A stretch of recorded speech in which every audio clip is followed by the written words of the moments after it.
Salut à tous les amis, j'espère que vous allez bien. On se retrouve ce matin comme d'habitude pour la matinale trading avec beaucoup de choses intéressantes à dire ce matin.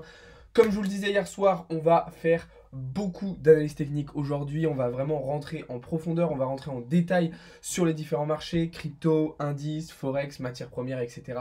etc.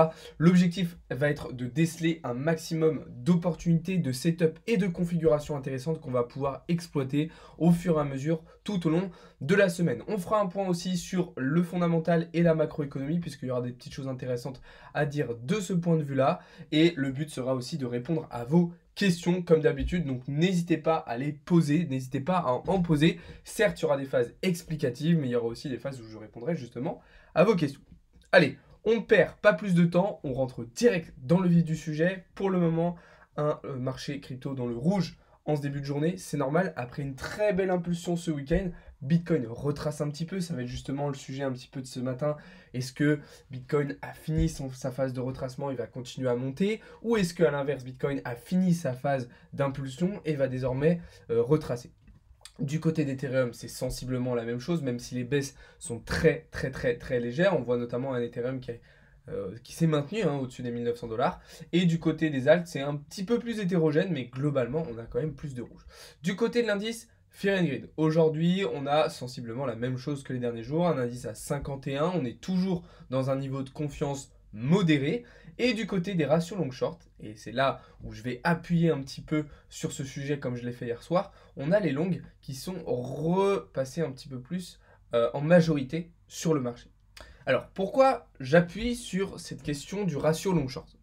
Eh bien, tout simplement puisqu'on a observé hier, à la fin de cette grosse impulsion haussière, qu'une grosse majorité, enfin pas qu'une grosse majorité, mais qu'une partie des acteurs du marché était en train de passer baissier. On l'a observé en regardant le comportement des ratios long short, on l'a observé en regardant l'open interest, les funding rates, et évidemment on a jeté un œil sur les CV des spots. D'ailleurs je vais refresh cette page pour qu'elle soit plus pertinente et d'actualité. Donc on a observé hier, à la fin de cette impulsion haussière sur Bitcoin, que une majorité, enfin pas une majorité, mais une partie des acteurs sur le marché se sont dit, ok, là on a fait une belle impulsion, mais on manque de volume, on voit plutôt le marché se retourner. Et c'est exactement ce que nous d'ailleurs, on avait anticipé aussi. D'accord? Au final, ça s'est ressenti, puisque de fait, par ce retournement de sentiment de marché pour une partie des acteurs, on a eu une petite phase de retracement ici, légère certes, mais phase de retracement quand même. D'accord? Là où pour Bitcoin ça peut être intéressant, c'est le comportement des spots. Le comportement des spots qui pourrait porter en fait Bitcoin vers le haut. Pourquoi? Eh bien tout simplement parce qu'en spot, on a quand même pas mal d'achats depuis quelques jours. Depuis justement que Bitcoin était venu chercher sous les 26 000 dollars, on a eu un comportement très intéressant en achat du côté des acteurs spot. Et donc ça, c'est quelque chose qui va pouvoir alimenter potentiellement Bitcoin un petit peu et créer davantage de volume. Le problème, c'est que, comme je le disais hier soir, des volumes sur les produits dérivés, il en manque actuellement, et ce qui crée du coup un manque de force sur Bitcoin. On va jeter un petit œil du côté du RSI, qui est, je vous le rappelle, un indicateur justement de force assez intéressant. On voit que Bitcoin est passé brièvement en zone de survente, d'accord, ce qui a entraîné justement ce retracement, mais que actuellement on est encore avec un indice sous les 70. Donc il y a encore la possibilité de monter. Bitcoin n'est pas au top entre guillemets de sa force, et en cas de volume plus important et plus intéressant, on pourrait donc aller chercher une impulsion haussière plus forte. D'accord? Ça, c'est un premier point de vue que je tenais à vous partager ce matin. Maintenant, on va en prendre un deuxième, celui de la liquidité. D'accord? Vous savez, je vous partage très régulièrement des maps de liquidité sur Bitcoin, sur Ethereum majoritairement, qui nous permettent d'identifier assez rapidement et de manière précise les zones où le prix va avoir besoin d'aller pour combler, pour récupérer de la liquidité et pour continuer à se déplacer. Cette map, elle date du 16 mai 2023. D'accord? Donc ça fait un peu plus de 10 jours, quasiment 2 semaines. Mais elle est intéressante. Pourquoi? Parce que ce nettoyage, ici, il a été fait. Cette borne-là, d'accord, elle a été nettoyée. Entre 27 000, là on est un petit peu au-dessus de 27 000, et 25 800, ça a été nettoyé par justement la baisse qu'on a eue jeudi, dans la nuit de jeudi à vendredi. Maintenant, comme je vous le disais, il y avait un dernier nettoyage à faire vers le haut, en direction des 28 300 $. C'est exactement ce qu'on a fait aussi ici. Maintenant, le gros de la liquidité se situe en direction des 22 000 $. On voit que actuellement, on n'a plus forcément nécessité à revenir chercher plus haut. Vers les 29, vers les 30, il y a beaucoup moins de liquidité à revenir chercher. Donc, de ce point de vue-là, il paraîtrait beaucoup plus logique que Bitcoin revienne plus bas. Maintenant, attention, on avait tout de même un scénario H4 qui nous emmenait une dernière fois vers les 28 800 $, histoire de bien nettoyer la zone avant d'aller aux 22 000.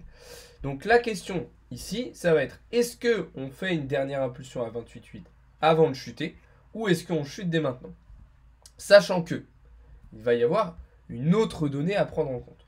Là, ce que je vous partage, c'est des scénarios, des maps de liquidité à moyen terme sur du H4. Si on zoome un petit peu plus, et si on se concentre sur des laps de temps un petit peu plus serrés, c'est-à-dire sur du H1, d'accord? Eh bien, on va là pouvoir prendre une autre map de liquidité que je vais vous partager tout de suite. Hop, ne bougez pas. Voilà. Voilà. On va pouvoir regarder d'un autre point de vue encore et observer un petit peu où est-ce que se situe la liquidité à court terme. Eh bien, elle se situe aux alentours des 27 000 $.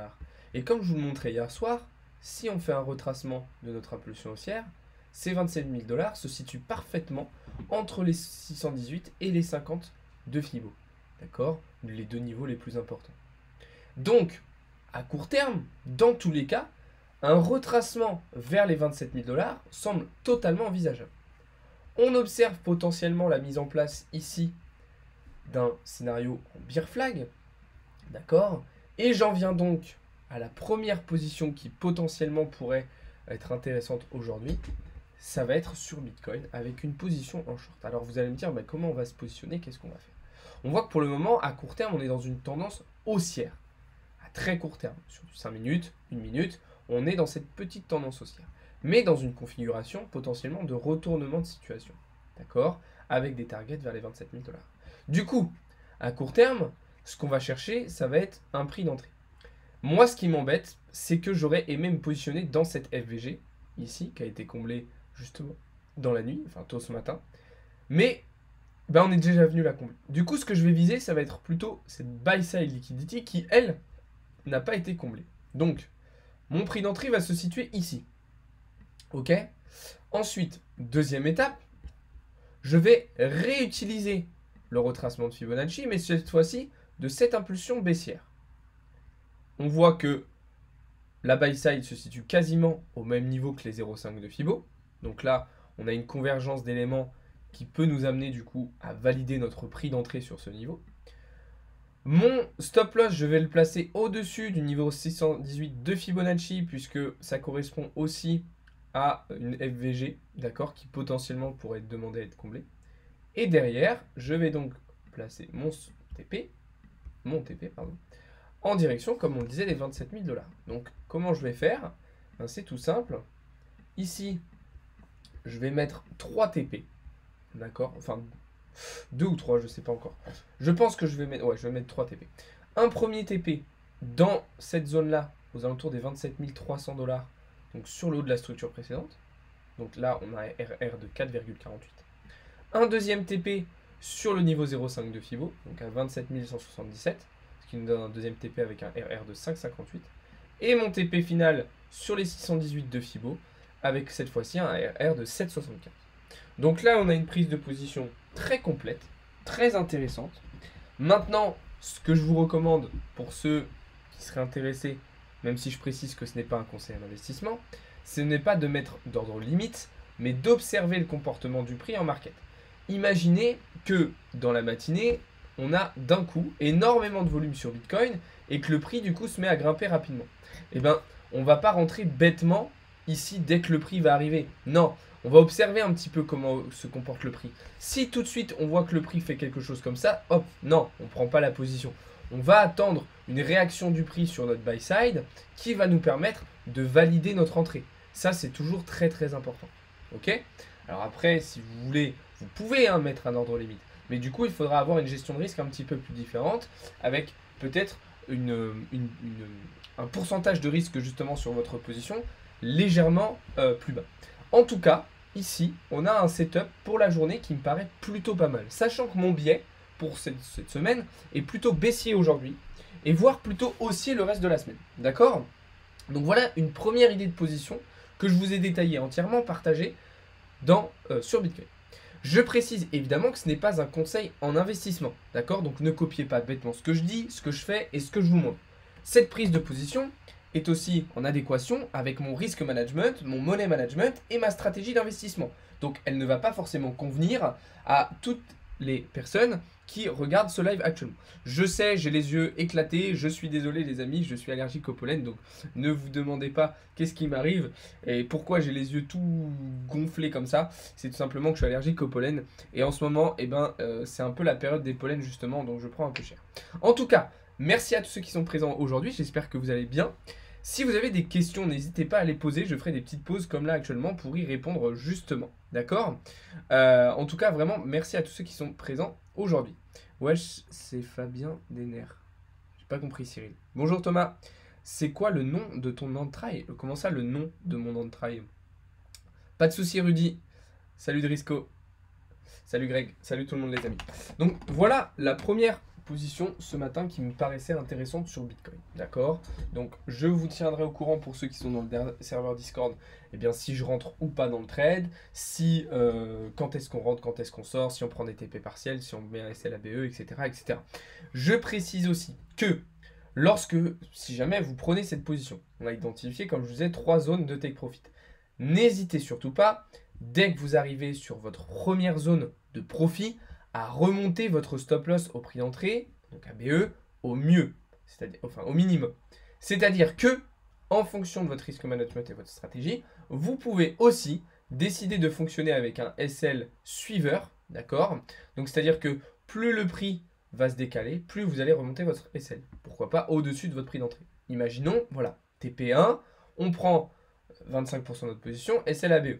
TP2, cette fois-ci, on reprend 25% de bénéfice, et le SL, on le met au niveau du TP1. Comme ça, si jamais hop, le prix redescend un petit peu, on sort avec des bénéfices. Ça, c'est quelque chose qui peut être intéressant, qui peut être faisable, et c'est quelque chose à mettre en place, encore une fois, en fonction de votre risk management, en fonction de votre stratégie, etc. etc. Comme d'habitude, ça ne convient pas forcément à tout le monde. Par exemple, moi, je ne fonctionne pas de cette manière. Je ne fonctionne pas avec des SL suivants. Mais ça peut être une possibilité. Salut Eric, je suis en short depuis les 28 300 $ et je vise les 27 100. D'après ton analyse, je peux mettre mon SL ABE. Oui, effectivement, si tu es rentré à 28 300, je t'invite très sérieusement à prendre un petit peu de profit, à mettre ton SL ABE justement, et d'attendre que le prix continue de baisser vers les targets qu'on a identifiés justement ce matin. Salut GG. Comment veux-tu qu'un débutant comme moi ne suive pas bêtement ton explication à l'instant? Tu imagines bien qu'un débutant a plus confiance aux analyses d'un gars plus expérimenté que toi, du coup le débutant risque de faire suivre ton explication et faire copy trading. Alors, c'est une très très bonne remarque chez Nu, effectivement. C'est pour ça que je ne partage quasiment plus rien publiquement en termes de prise de position, en termes d'analyse. J'essaye de vous donner des biais, des scénarios, mais je ne fais quasiment plus ce que je viens de faire ce matin sur Bitcoin ou sur d'autres actifs, parce que j'ai conscience que certaines personnes suffisamment peu formées ont potentiellement l'envie de suivre bêtement les positions. C'est pour ça que j'appuie sur le fait que ce n'est pas un conseil d'investissement. Mais, quand je fais ce genre d'explication en direct avec vous sur pourquoi ici on va prendre une position, ça vous permet de comprendre et d'apprendre. Ça vous permet de comprendre pourquoi ici on prend ce trade, dans quelle optique on est, qu'est-ce qu'il faut regarder, quels sont les validateurs, quelles sont les confirmations, quels sont les éléments qui nous permettent de valider cette prise de position. Donc oui, je sais que vous pouvez tenter de prendre cette position, mais soyez tenté plutôt de comprendre, d'apprendre ce que je suis en train de faire, ce que je suis en train de vous montrer, pour pouvoir ensuite le retranscrire vous-même de manière totalement autonome sur d'autres actifs. D'accord? C'est comme ça qu'il faut le voir. Mais je comprends ta réaction. Je comprends tout à fait ta réaction. Ok? Alors, voilà un petit peu ce que je pouvais dire sur Bitcoin. Maintenant, sur Ether. On va se concentrer un petit peu désormais sur Ethereum parce qu'il y a des petites choses intéressantes à dire dessus aussi. Pour ceux qui étaient présents hier soir, on a parlé d'une nouvelle prise de position aux alentours des 1932-1933 $. D'accord? Avec, on cherchait ici une dernière impulsion haussière pour un prix d'entrée qui me paraissait extrêmement intéressant et qui correspondait justement au haut de la structure précédente. D'accord? Alors, ça serait potentiellement en adéquation avec ce que nous fait Bitcoin, sachant qu'on a un Ethereum qui me paraît un peu plus bullish, légèrement mais un petit peu plus, d'accord? Mais en fait, ce qui m'embête, c'est ça. C'est qu'au début, j'avais prévu cette position et puis je me suis dit, bon, elle est intéressante cette position. Mais là, on a de la FVG, d'accord? Et j'ai peur que le prix soit attiré dessus. Donc, je vais potentiellement, ce matin et au cours de la journée, décaler mon prix d'entrée un petit peu plus haut dans justement cette zone de FVG. Je vais en profiter pour décaler aussi un petit peu mon stop loss. D'accord? Et toujours en gardant le même objectif ici de TP vers les 1777 $. En tout cas pour un TP 1. Ok? Alors, là, ce qu'on va pouvoir faire sur Ethereum, comme on l'avait fait tout à l'heure, c'est d'utiliser le retracement de Fibonacci. D'accord? Là, je ne l'ai pas très bien placé. Voilà. Top. On observe donc les différents niveaux qui sont intéressants pour nous. Ici, le retracement de Fibo, il ne va pas forcément nous aider énormément à placer nos SL et nos stop loss, bien qu'ici, on peut se fier au niveau 0,786 pour potentiellement mettre notre prix d'entrée ou ajuster notre stop loss. La zone ici des 0,50, 0,618, en fait, elle était intéressante parce que du coup, c'était une zone potentiellement de retournement et on voit que ici, le prix a réagi et a retracé pile poil après avoir touché les 618. Donc, ça, c'est quelque chose qui est intéressant et qu'il faut prendre en compte. C'est que ici, on est potentiellement sur une fin d'impulsion haussière. D'accord? Donc, c'est assez compliqué. J'avoue être assez indécis sur cette position. À la fois, j'ai envie de rentrer maintenant et à la fois, j'ai envie de rentrer plus. Donc, peut-être que ce que je vais faire, c'est que je vais faire un fonctionnement en double entraille. C'est-à-dire que je vais mettre un premier trade, une première entrée dès maintenant. D'accord? Du coup, avec un RR qui va être moins intéressant, qui est de 2,6. D'accord? Et une deuxième position, celle que je vous avais montrée initialement, où cette fois-ci, on a un prix d'entrée plus haut et un RR plus intéressant. D'accord? Ça, c'est une possibilité. Quand vous êtes un petit peu indécis comme ça, et que que le setup vous paraît un petit peu compliqué et que vous hésitez sur votre prix d'entrée, si en termes de risk management, vous pouvez vous permettre un système de double entraille, ça peut être une possibilité. Encore une fois, je le répète, ce n'est pas un système qui convient à tout le monde. Ça dépend vraiment de votre stratégie et de votre gestion de risque. Mais, personnellement, je sais que c'est un système, est une méthode que j'applique assez régulièrement quand je fais face à des situations telles quelles. D'accord? Donc voilà.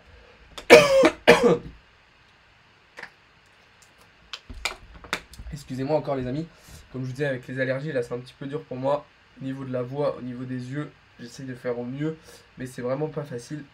Ah. Donc voilà. Ok?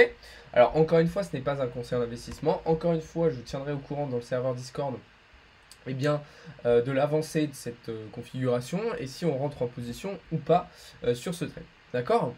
Alors, je vais reprendre un petit peu vos questions et puis après on va pouvoir avancer sur la suite parce que j'ai des petites choses intéressantes à vous dire du côté des alts, mais aussi on fera un point ce matin sur les marchés financiers traditionnels. D'accord? Autant je comprends l'entrée multiple perso et je fais que ça sur la crypto vu la volatilité, mais j'aime pas l'entrée à un point précis, trop random pour moi. Je ne comprends pas pourquoi ta target change. Alors attention, ma target ne change pas. Mon TP, la zone que je vise est la même. C'est uniquement mon entrée que je vais décaler ou alors que je vais multiplier. C'est-à-dire que si jamais je ne veux pas décaler ma première entrée, je vais tout simplement la garder et en faire une deuxième. D'accord ? Frérot, regarde le VRA USDT et dis-moi ce que tu en penses. Sur quelle unité de temps, s'il te plaît? Pensez bien, les amis, quand vous voulez que j'analyse certains actifs, certaines cryptos, dites-moi sur quelle unité de temps vous voulez que je le fasse. Une zone de FVG, c'est une Fair Value Gap, c'est un déséquilibre sur le marché. Ton RR n'est pas à 2+, alors plutôt à 1,5 à la limite. Bah non. Justement, le fait de faire une double entrée me permet en plus de lisser mon RR. Là, tu vois, sur cette entrée, je suis à 4,77. Sur la deuxième, j'étais à 2,6. Salut, tu parles de beaucoup de liquidité vers les 22 000 $. Pourquoi clôturer le trade à 27 000? Alors, parce que ce que je vous montrais sur Bitcoin, c'était une analyse à court terme. D'accord? Bien évidemment que à moyen terme, et c'est les positions que j'ai actuellement sont des positions que je vais laisser courir jusqu'à 22 000 $. Mais là, je vous présentais ce scénario d'un point de vue court terme, donc effectivement, sans forcément prendre en compte pour le moment une continuation baissière plus importante vers les 22 000 $. La strat avec Fibo, tu peux expliquer. Je voulais expliquer dans le Discord et en vidéo sur YouTube, je vous invite à venir voir tout ça. Alors, tu veux que j'analyse le VRA USDT en daily? Alors, on va regarder ça. En plus, ça permet de faire une transition directement vers les alts, puisque j'avais prévu, du coup, de vous parler des altcoins un petit peu. Alors, le VRA USDT, tiens, il n'est plus sur Binance. Il me semblait qu'il était sur Binance à un moment, le VRA. Tac, tac, tac. Tac, tac, tac, tac, tac, tac. Alors. Le VRA en daily. Ok, donc là on a eu une belle réaction sur cette structure, sur ce support technique qu'on a ici là. On va l'identifier avec un rectangle. Là on voit qu'on avait une belle zone de support qui a permis au prix de rebondir. Si on veut être un petit peu plus précis, on va fonctionner avec des lignes. Et là, du coup, on va pouvoir placer un premier TP, un support qui est exactement ici. Donc, on voit que le prix était quand même passé un petit peu en dessous. Alors, moi, ce qui va m'embêter un petit peu du côté du VRA, ici, c'est le fait que sous ce support, d'ailleurs, sur lequel on est passé, tu as encore énormément de choses à revenir chercher. Ok, on a beaucoup de FVG, beaucoup de liquidités, et ça peut attirer le prix vers le bas. Alors, tu me diras, là, c'est pareil, on a énormément de choses à revenir chercher vers le bas. En daily, j'ai envie de te dire, tant qu'on reste au-dessus de ce support, l'objectif va être plutôt de revenir chercher là-haut.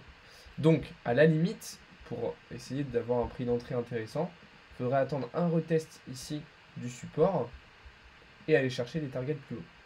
Tu mets un SL relativement serré sous tes précédentes mèches de liquidité parce que là, tu vas avoir de l'écho à l'eau en plus de l'OB, donc attention. Et TP là-haut. Et là, ça te fait un trade avec un RR de 5,40. Maintenant, il va falloir voir si le prix, pourquoi est-ce que le prix va être capable et va revenir chercher ici. Là, ça me paraît un peu compliqué pour le moment. Ah, quoique. Quoique, ça serait cohérent avec le scénario sur BTC. Et ça serait cohérent puisque là, on a de la FVG aussi. Donc, en vrai, sur le VRA, pourquoi pas, tu vois, avoir un petit truc comme ça. Et après, repartir vers le haut. Donc là, moi, merde. Ma position, si je devais rentrer, je la placerais peut-être par ici. Le SL, on va le mettre vraiment assez serré sous les étoiles low. Hop. Tac, là on a juste. Et le TP du coup. Alors là, le TP, je pourrais en mettre un premier intermédiaire ici. Tu vois, avec une prise de profit de 25% et un SLABE quand on va arriver dans cette première zone. Après, tu peux mettre un deuxième TP intermédiaire dans cette zone de VG s'il y a réaction. Et le dernier là-haut. Ok. Mais au final, ça te fait un trade avec un RR de 5,72.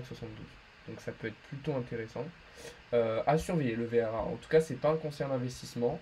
Mais à surveiller. En gros, si notre scénario sur Bitcoin se met en place, ben, sensiblement, on pourrait avoir quelque chose de similaire ici sur le VRA. Avec un prix d'entrée qui pourrait être intéressant. D'accord. Jeudi, Hong Kong ouvre les portes sur les investissements crypto aux particuliers. Tu en penses quoi? Je pense que c'est une très très bonne nouvelle. Abbess, c'est encore un bel exemple de démocratisation et d'adoption des crypto-monnaies à grande échelle. Voilà, en plus, on sait que jusqu'à maintenant, en Asie, la démocratisation crypto a été un petit peu compliquée. Je pense notamment à la Chine, qui, comme disait Prothèse, justement, fait marche avant et fait machine arrière un petit peu tous les 4 ans. Donc c'est une très très bonne nouvelle. Et je pense que ça peut aussi encourager d'autres régions, d'autres pays, d'autres continents à faire de même et à s'ouvrir davantage aux crypto-monnaies. Tu vois le BTC bullish sur fin de semaine, peux-tu t'avancer sur les prochains niveaux? Oui, je vois plutôt BTC bearish aujourd'hui et plutôt haussier le reste de la semaine, mais je vous ferai des updates tout au long de la semaine justement pour vous tenir au courant des différentes prises de position et des différents scénarios. Oui, mais là il y a le double bottom pattern. Alors je vois pas du tout de double bottom ici VRA sur le VRA. Oui, si, Oui, oui. Enfin, déjà, je suis pas vraiment fan des patterns comme ça, double bottom. Là, t'as pas un vrai double bottom. Et comme je l'explique souvent, sachez que, les amis, quand on met en place un double bottom, quelque chose qui fonctionne comme ça, en fait, ce que vous créez ici, c'est une poche de liquidité. Un équal low, et donc une poche de liquidité. Donc, le prix, souvent, effectivement, il va faire ça. Mais en fait, très généralement, on va pas aller chercher très haut parce que derrière, il va falloir revenir chercher cette ligue. D'accord? Donc, attention avec les patterns comme ça en double bottom ou à l'inverse en double top, puisqu'il y a souvent dans ces setups là la création de poches de liquidité que le prix va avoir besoin de revenir chercher par la suite. D'accord? Donc voilà, attention. Le Vera n'est plus sur Binance. Bah oui, ça m'étonne un peu. Je pensais que, enfin pour moi Vera était sur Binance, mais là sur TradingView je l'ai pas vu, j'ai pas vu le graphe Binance. Donc à voir. Par contre, c'est là où une giga news, c'est qu'ils font des millions d'investissements par an dans la Silicon Valley chinoise. Le mining va revenir, plus la Chine estime que la blockchain est la tech de demain, et pour le cost, c'est giga bullish. Ouais, tout à fait d'accord, prothèse, tout à fait d'accord. À long terme, c'est une bonne nouvelle. C'est une très très bonne nouvelle, bien évidemment. Il y était, je confirme. Bah ouais, c'est bien ce qu'on pensait. Maintenant, voilà, effectivement, est-ce que cette news va être capable de porter le marché, comme on a pu le voir dans le passé avec certaines news comme Tesla, par exemple, c'était l'année dernière, ou est-ce que ça va juste être un coup d'épée dans le... DXY va chercher les 104 602 persos. On va regarder ça, Abbess. Il n'y était pas, non, c'était le VRAP, c'est différent du VRAP. Ah, ok. Moi, il me semblait vraiment l'avoir vu sur Binance, le VRA, hein, de Veracity, justement. J'envisage un long sur MTL en H4. Peux-tu me donner ton avis? On va regarder ça tout de suite. Le MTL en H4. Les amis, j'en profite juste pour vous dire, là, juste avant de continuer la suite de l'analyse et la suite du live, abonnez-vous s'il vous plaît et rejoignez le serveur Discord. Vous avez le lien en bio et en description. D'accord? Super important. Juste avant qu'on continue un petit peu l'analyse, là je vais boire un petit coup d'eau et pendant que je bois, je veux que vous abonniez et que vous rejoigniez le serveur Discord. Formation de 50 millions de personnes dans la blockchain. Où ça abaisse à Hong Kong. Alors, pour ceux qui demandaient pour le MTL, alors là déjà c'est une charte que j'aime pas trop à premier abord, comme ça à première vue. J'aime pas particulièrement cette charte là. Beaucoup de manipulation avec des mouvements de marché probablement entraînés par des whales. Hein, on le voit ici avec des gros pumps daily qui sont un petit peu bizarres. Donc ça c'est déjà une charte que j'apprécie pas particulièrement. Et généralement quand je vois des setups comme ça, en fait je traite pas. Alors là on va pouvoir identifier une zone de support qui va être à peu près ici. Support résistance.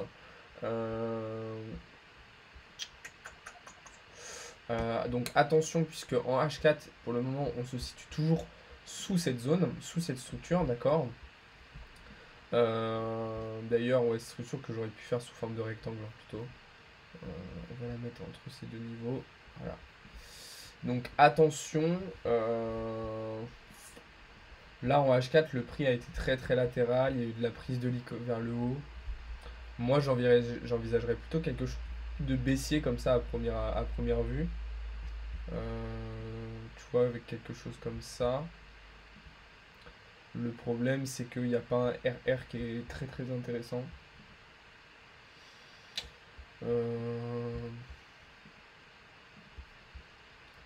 Là franchement la chart elle est pas ouf. Elle est pas ouf. Ah ouais, il y a une buy side en plus. Une buy side, donc là on va pouvoir ajuster un petit peu notre prix d'entrée. Sauf que là il y a une sell side juste ici sur laquelle on a réagi. Ouais, non. Je le verrais plutôt baissier, j'ai envie de te dire, mais le problème c'est qu'il n'y a pas. Le setup me plaît pas pour potentiellement rentrer en position ici. Salut Serge. Comment ça va? Donc voilà. Voilà. Ok? J'espère que j'ai bien répondu à ta question. Salut Marc Valentin, comment ça va? Ça va un peu mieux, mais c'est pas le top. Là, tu vois, j'ai encore les yeux tout gonflés. Avec mes allergies, je tousse pas mal. Donc, je suis pas au top de ma forme, mais j'espère que ça va aller mieux au fur et à mesure de la semaine. Tac. Ok. Alors, on va désormais... alors, je vais faire une dernière analyse crypto là sur le ARPA puisqu'on me le demande. Et après, on va basculer sur les marchés financiers traditionnels, les amis. Hop, ARPA USDT. Voilà. En H1. Alors, le ARPA, j'en ai entendu parler un petit peu. Je connais pas du tout le projet. Mais je trouve que ça sentait un peu le shitcoin à première vue. La chart me confirme un peu cela. Après, je suis pas du tout sûr, hein, d'accord. On va aller voir rapidement sur CoinMarketCap.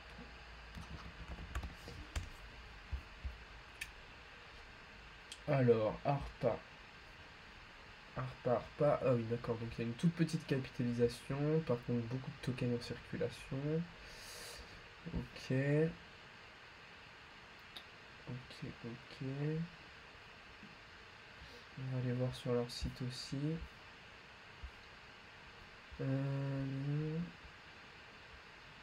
Ah ok, non, en fait, c'est pas du tout un shitcoin. C'est pas du tout un shitcoin, le ARPA.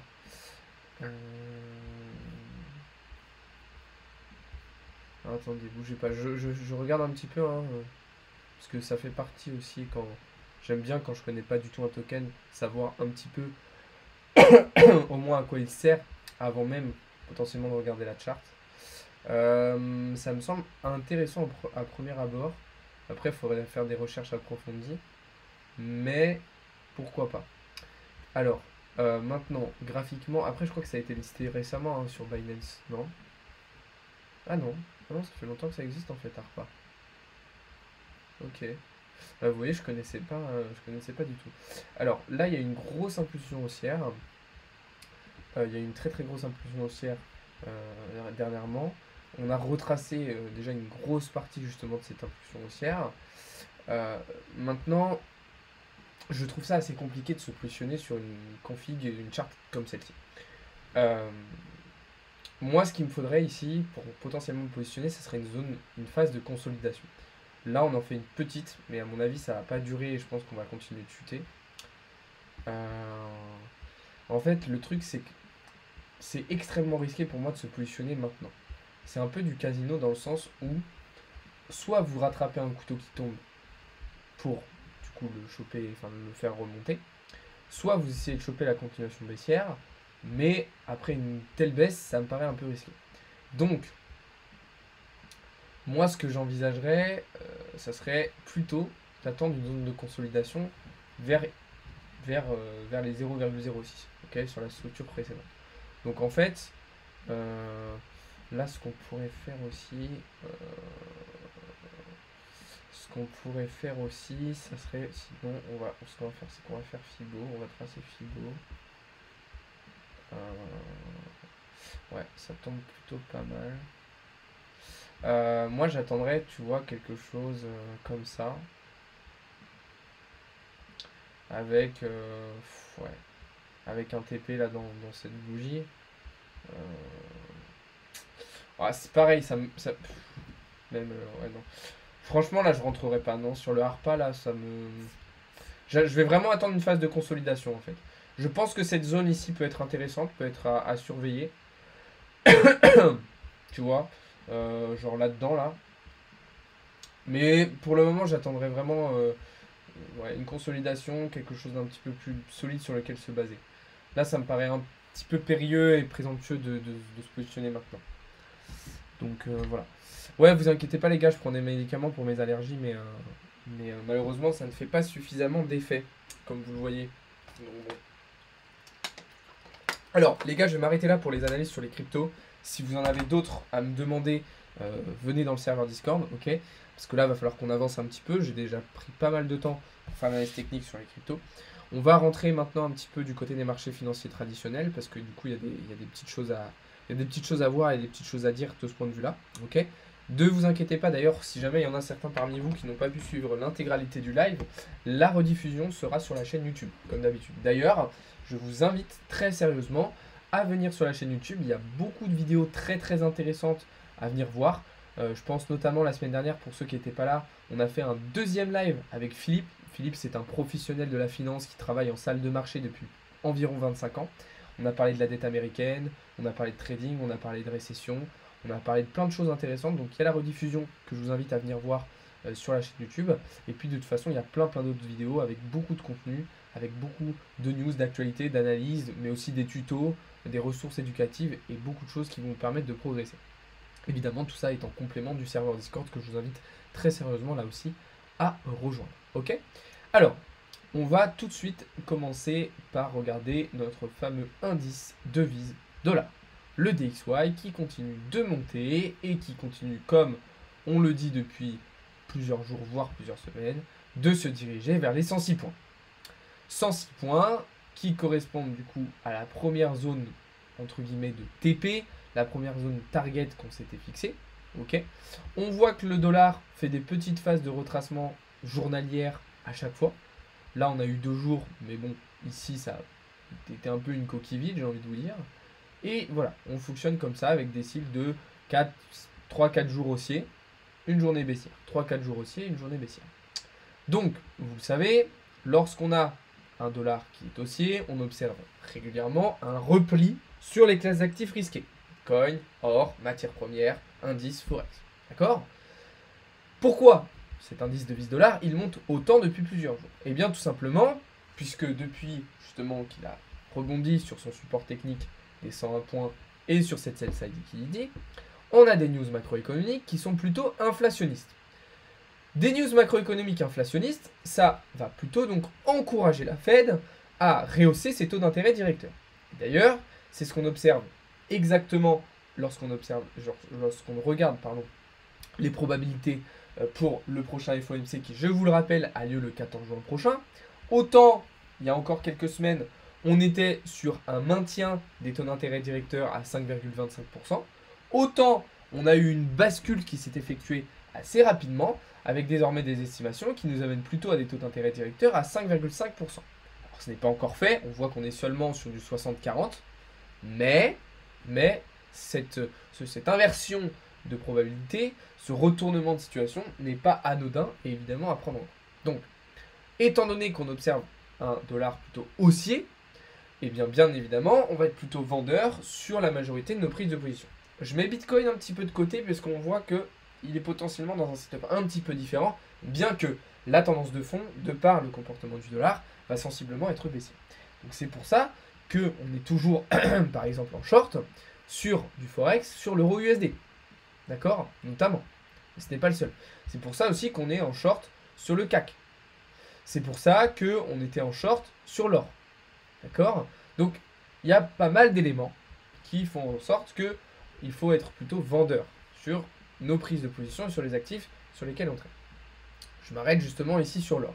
L'or sur lequel on s'est positionné vendredi après-midi dernier, pour ceux qui étaient présents, avec une position qui pour le moment démarre très très bien. Pour ceux qui sont toujours dedans, normalement, vous êtes en train de réaliser de très très belles performances. Et je vous invite très sérieusement à sécuriser vos positions dès maintenant, sachant que on le verra un petit peu après, mais on va dès aujourd'hui avoir des news macroéconomiques assez importantes qui pourraient créer de la volatilité. D'accord? Sur l'or, on est toujours baissier, mais attention en cas de retournement de situation. Pardon. Ensuite, du côté de l'US Oil, d'accord? Là, il faudra être attentif aussi, puisque cette semaine, nous aurons les résultats des stocks de pétrole brut aux États-Unis, comme d'habitude, qui pourront nous apporter davantage d'informations sur la suite des événements. Ici, sur l'US Oil, on est toujours dans une tendance haussière à court terme. Attention, j'envisage personnellement plutôt de la continuation baissière. D'accord? C'est-à-dire que ici, j'envisage plutôt à ce que le cours du pétrole revienne chercher un petit peu plus bas. D'accord? Alors, à voir, hein, pour le moment, tant qu'on reste au-dessus de cette trendline, justement, il n'y a pas de raison qu'on y aille. Mais en cas de breakout de ce niveau, il faudra envisager probablement un retour vers les 65 $.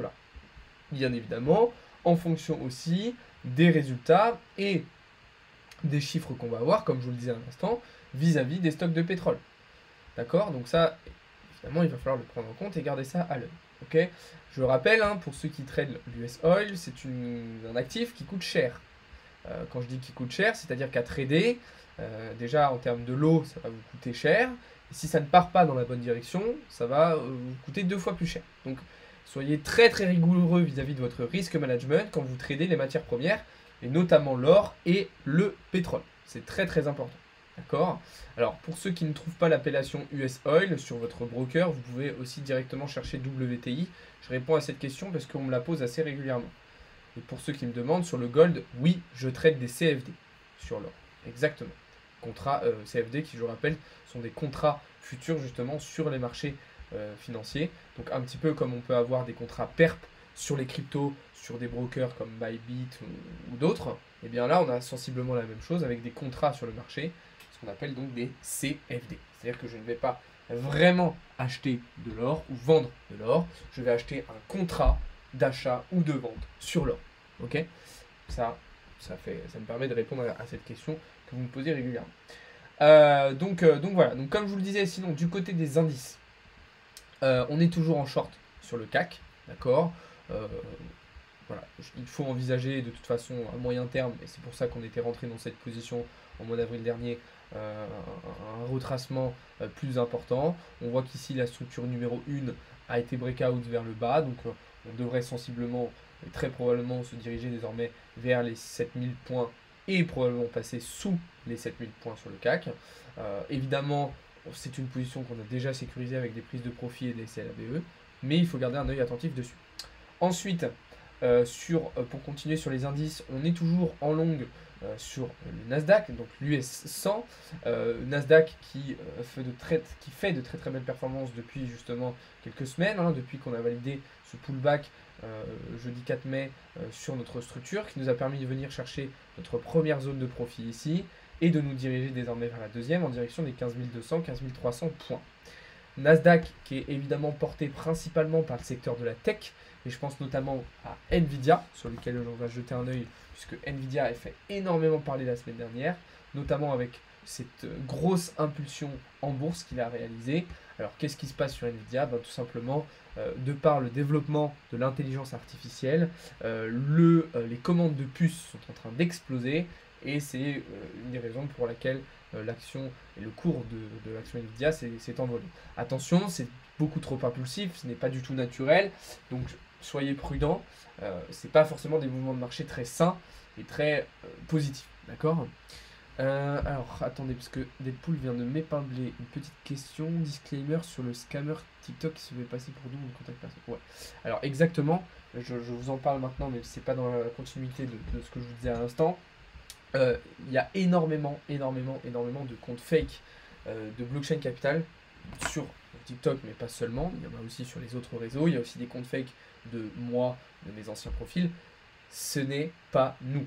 Nous n'avons aucune raison et nous ne contactons personne en message privé. Donc si vous recevez un message privé, c'est que c'est du fake.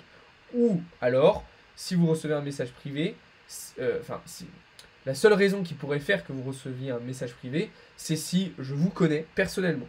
Et dans ce cas-là, je peux vous poser une question.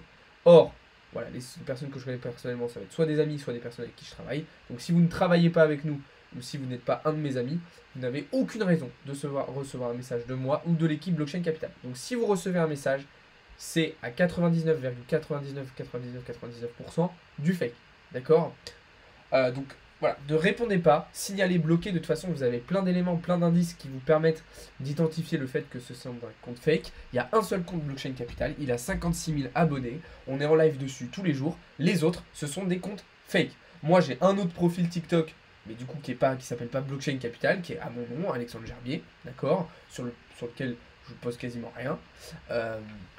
C'est tout. Il n'y a pas d'autres comptes Blockchain Capital, il n'y a pas d'autres comptes Crypto Learning, comme ça s'appelait anciennement, pas du tout, d'accord? Donc faites très très attention à ça les amis. Ok? Pas de message privé. Si on vous contacte en privé, ça peut être même sur Discord, je fais le disclaimer parce que je sais que certains d'entre vous ont été contactés par des comptes fake sur Discord, c'est la même chose. Sur Discord, il n'y a aucune raison qu'on vous contacte. Donc si vous recevez un message sur Discord, ce n'est pas nous, c'est quelqu'un qui essaye de vous escroquer de l'argent, malheureusement. D'accord? Donc faites attention, protégez-vous les amis, soyez très très prudents. Et si jamais vous avez un petit doute, parce que je comprends que pour certains ça peut être un petit peu nouveau, si jamais vous avez un petit doute, regardez, ok, faites vos recherches un petit peu sur le profil, etc. Vraiment, vous allez très vite vous rendre compte que c'est bizarre. Et au pire, envoyez-nous un message. Vous nous dites, ok, j'ai reçu ça, est-ce que c'est vous? D'accord? Mais encore une fois, il n'y a aucune raison qu'on vous envoie des messages. On ne contacte personne en message privé. Donc voilà. Ok? Alors, il y a des questions en anglais. Cool talking, may I ask, please? I have videos in English too. Not yet old school Dota pics, but maybe later. It's been something to make in place. I don't know if it's okay for you, but maybe later. I see just your chart and good simplicity what I like. What do you mean for TA? TA is like math, not need to understand different language when we understand TA and pronunciation. Ah, ok, right. Si, yes. Désolé, je dis si parce que je rentre de Barcelone. Yes, pronunciation is the better indicator for understand charts, but you can help with other indicator like Fibonacci, Ishimoku, ECT. Ah, j'espère que j'écris dans la bonne langue, c'est juste une traduction de Google. J'aime votre TA, merci d'être ici et d'avoir présenté les faits. Bon, j'ai essayé de te répondre en anglais, old school de Tapix. Pour les autres, je m'excuse de mon accent absolument horrible, de mon anglais qui est vraiment pas top. Mais voilà, c'était pour répondre. Mais merci du coup pour ton retour, old school de Tapix. Et ok, super. Bah écoute, avec grand plaisir. Tac, tac, tac. Alors, où est-ce que j'en étais? Ah oui, c'est bon, j'avais répondu aux questions. Attention à ceux sur Inch. Ouais, j'ai vu une news passer sur le Inch Mozart. Je pense que Théo vous en parlera dans la matinée, dans l'après-news tout à l'heure. Yes, ok. TA Technical Analysis. Ok, right. Alors, donc voilà, pour les marchés financiers traditionnels, ce que j'avais un petit peu à vous partager. On va garder ainsi évidemment un œil très très attentif sur le S&P 500. S&P 500 qui a été quand même davantage en difficulté contrairement aux autres indices américains, enfin contrairement notamment au Nasdaq. Donc à voir à l'ouverture de Wall Street aujourd'hui, si on confirme le breakout enfin de cette résistance intermédiaire des 4160 points ou si on passe encore en dessous. Bon, voilà, on garde un œil dessus sur S&P 500 mais pas grand chose à dire de plus dessus. Et sur le Dow Jones, hop, donc l'US 30 qui est un indice boursier aussi américain très important. Pour le moment, je n'ai pas de position dessus. Voilà, j'envisage peut-être quelque chose de plutôt baissier, d'accord, avec un retour vers les 29 000 points. Voilà, après c'est Mathéo dans le Discord, l'expert Dow Jones, donc je le laisserai envoyer les positions sur cet indice. Mais voilà, c'était juste pour vous donner vite fait mon avis. Moi je le vois plutôt baissier. Alors attention, ça ne veut pas dire qu'il va baisser tout de suite. Dans l'idéal, ce serait de venir chercher quelque chose comme ça, en fait, avec un dernier retour sur la buy side liquidity, venir combler l'AFVG qu'on a ici, l'order block, et venir chercher ce top, combler la liquidité, et à ce moment-là, on pourra potentiellement rentrer dans un short. Alors après, voilà, ça je suis sur du daily, hein, donc forcément, c'est des prises de position à moyen terme, mais voilà, une petite idée comme ça, brièvement, que je peux vous partager sur le cours du Dow Jones.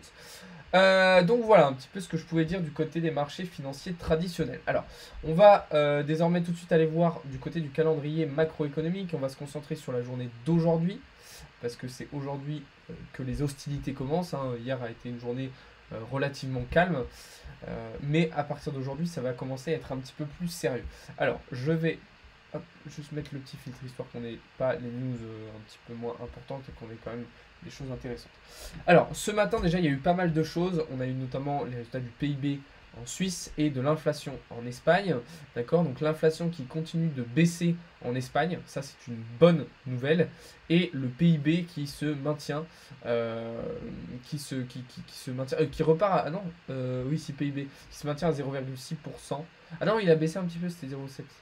Ok, donc légère baisse du PIB suisse, mais voilà, rien de très très grave. On a quasiment respecté les estimations, hein, comme vous voyez. Inflation en baisse en Espagne. Nous, ce qui va nous intéresser, ça va être cet après-midi, la confiance des consommateurs à 16h. D'ailleurs, c'est la raison pour laquelle à 16h, je serai en live avec vous, d'accord, comme vous le voyez ici. Confiance des consommateurs, pourquoi en fait ça va être une news qui va être très très importante, puisque dans un contexte d'inflation, si les consommateurs ont confiance dans le marché, ont confiance dans l'économie, bien justement ces consommateurs vont être amenés à consommer davantage. Et si la consommation se relance, c'est quelque chose qui va alimenter l'inflation. D'accord? C'est pour ça que c'est un résultat, un chiffre, une statistique macroéconomique qui va être très très intéressante et qui va pouvoir impacter et qui va être prise en compte très probablement par la Fed pour le prochain FOMC et donc pour la potentielle nouvelle hausse des taux d'intérêt directs. D'accord? Alors ça ne va pas être la seule news macroéconomique, la seule statistique macroéconomique qu'on va avoir cette semaine. Je vous rappelle qu'on va avoir plein d'autres éléments tout au long de la semaine qui vont être décisifs, notamment demain les rapports Jolts sur l'emploi aux États-Unis, on aura aussi l'inflation en Europe. Bref, il va y avoir énormément d'éléments qui vont potentiellement créer de la volatilité sur les marchés et qui vont encore une fois peut-être impacter la prise de décision de la Fed. Ce programme macroéconomique, je vous l'ai partagé dans le Discord, je vous en ai parlé aussi hier soir, je vous l'ai détaillé, donc n'hésitez pas à venir voir ça.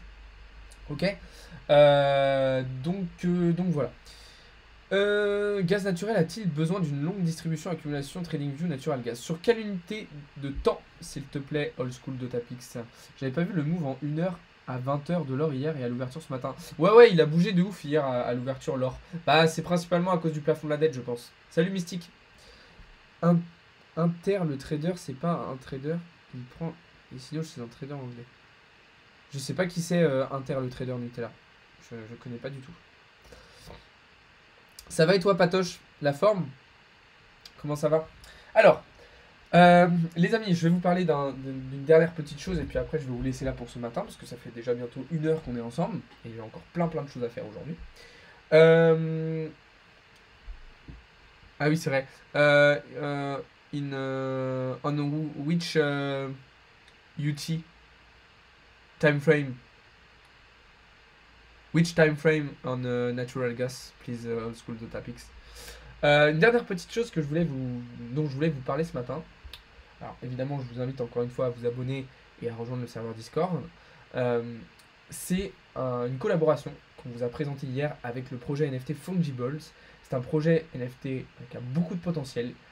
Aujourd'hui, on vous en parle de manière vraiment early parce qu'on est encore au tout début de ce projet, mais c'est un projet qui pour nous a énormément de potentiel, qui est très intéressant. La team est doxée, la team est connue, il y a des collaborations avec des joueurs de tennis professionnels, une collaboration avec Roland Garros, il y a la mise en place donc d'un play to earn qui va être un petit peu l'élément central de Fungible, d'accord.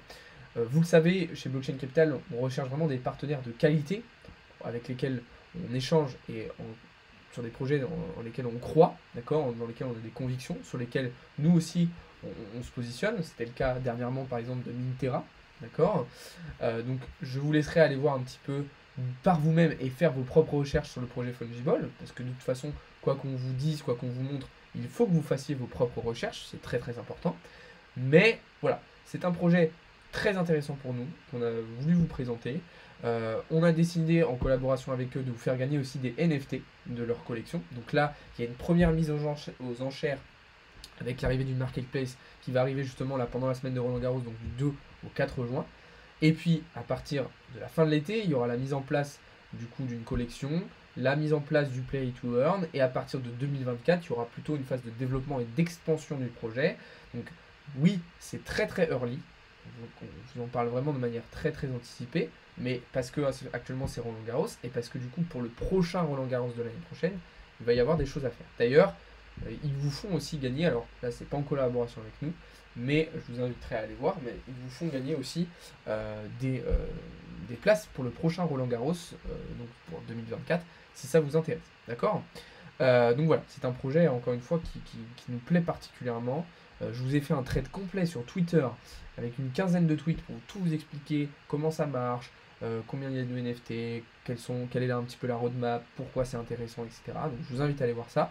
Et si vous voulez participer au giveaway du coup pour tenter de remporter 2 NFT de leur collection, et ben je vous invite à venir participer justement sur Instagram et sur Twitter. D'accord. Donc voilà. Sinon je rappelle que l'entièreté de nos services sont toujours disponibles. Les séances de coaching, l'accompagnement personnalisé, le mentorat pro firme, le VIP. Donc je vous invite à venir voir ça sur le site internet en Discord si vous êtes intéressé. Je vous rappelle que les services avec nos partenaires comme Harmonia sont toujours disponibles. Ok. Harmonia, je rappelle que c'est une société française avec laquelle on travaille depuis bientôt 1 an, qui propose de l'investissement automatisé sur la crypto et sur le Forex à moyen long terme, d'accord? Donc ça peut être une solution supplémentaire d'investissement et de diversification pour vous si cela vous intéresse, d'accord? Et puis il y a bien évidemment plein d'autres choses qui vont arriver avec d'autres partenaires de grande qualité dans les semaines à venir. Oui, bien sûr, voilà, comme le rappelle Deadpool, je vous ai mis aussi une partie fungible directement sur le serveur Discord, en plus de sur Twitter et sur Instagram, pour que vous ayez toutes les informations nécessaires, d'accord? Donc je vous invite à venir voir tout ça. Donc voilà ce que je voulais dire là-dessus. Alors j'ai déjà fait un point complet sur le Bitcoin Mystique. Je vais te mettre là, on arrive à la fin du live. Je vais remettre la rediffusion juste après, donc je t'inviterai à aller la voir. Et puis de toute façon, je tiendrai au courant dans le Discord. En tout cas, merci beaucoup à tous ceux qui s'abonnent encore une fois et ceux qui rejoignent justement le serveur Discord. We in some kinds of areas of on natural gas weekly target cuts, but SL like new all-time low. Use zone. Alors attends, je vais regarder. I will see quickly the chart on natural gas. Tac tac tac. Alors, tu m'as dit sur du weekly. Et toi, t'es rentré. Est-ce qu'il y aura une distribution d'accumulation? Alors là, on est pour moi justement. We are in accumulation. Maybe we can see in later a little comment on dit phase en anglais? Little move of distribution, of manipulation before a move of distribution. Ok? So, en gros, l'idée, ça serait d'avoir ici notre phase d'accumulation, notre phase de manipulation et notre phase de distribution. Power of 3, ECT, simple. Okay? So, the other possibilities is a move of manipulation here and distribution. C'est bizarre à dire distribution here. Okay? I think this is more realist. There are more probabilities to realize this scenario. Yes. For the moment, I think this is interesting. Accumulation, manipulation, distribution. Yeah. Distribution is when price dump. I don't have the same definition of this word. For me, this is an accumulation, this is a manipulation, and this is a distribution. Phase pareil en anglais. Ok, merci Deadpool. But we did low. Did higher low. I don't know if I speak good to understand you, mais yes. Je suis encore désolé pour mon anglais, les gars. J'ai essayé de répondre à Old School Datapix de la meilleure des manières. Malheureusement, en anglais, je me débrouille bien, mais pas assez. En fait, je connaissais. Enfin, comment dire? Je parle bien anglais. Genre, par exemple, si je vais en Angleterre ou aux États-Unis, je vais être capable de parler avec les gens. Mais malheureusement, sur la partie analyse technique, enfin, sur l'investissement, il y a des termes qui vont me manquer en fait dans les formules de phrases. Donc voilà, je m'excuse pour ça. J'ai essayé de répondre au mieux à notre ami Old School Datapix, qui est lui anglophone. It is same you as my just terms as switched. Okay, right. Okay, perfect. Un short de 28 000 à 27 000 en scalping, c'est faisable. Oui, mais malheureusement, les 28 000, ils sont déjà passés, Fatima. Il aurait fallu rentrer avant. Mais effectivement, c'était une bonne solution. Tout à fait. Ok les amis, écoutez, je vais vous laisser là pour ce matin. Merci beaucoup à tous ceux qui étaient présents. Pour ceux qui n'ont pas pu voir l'intégralité du live, je vais vous mettre la rediffusion juste après sur la chaîne YouTube. Je vous invite donc à aller la voir, le lien est dans la bio. Je vous invite à vous abonner encore une fois, à rejoindre le serveur Discord. Je vous souhaite à toutes et à tous une très très bonne journée. On se retrouve nous à 16 h pour un live justement trading et pour suivre les annonces macroéconomiques du jour aux États-Unis, d'accord. Ensuite, de 17 à 18, vous aurez un live sur les news avec Théo. On aura un cours du soir ensemble ce soir pour les VIP et une petite AMA de 19 à 20h, d'accord, avec différents membres du projet. Et puis vous voyez, tout au long de la semaine, il y aura pas mal de lives très intéressants, donc je vous invite à venir voir tout ça pour ne rien louper. Abonnez-vous, rejoignez le serveur Discord. Sur ce, je vous souhaite à toutes et à tous une très très bonne journée encore une fois les amis. Merci beaucoup d'avoir été présents. Et puis je vous dis à tout de suite dans le Discord ou à tout à l'heure en live. Ciao tout le monde, c'était Alex pour Blockchain.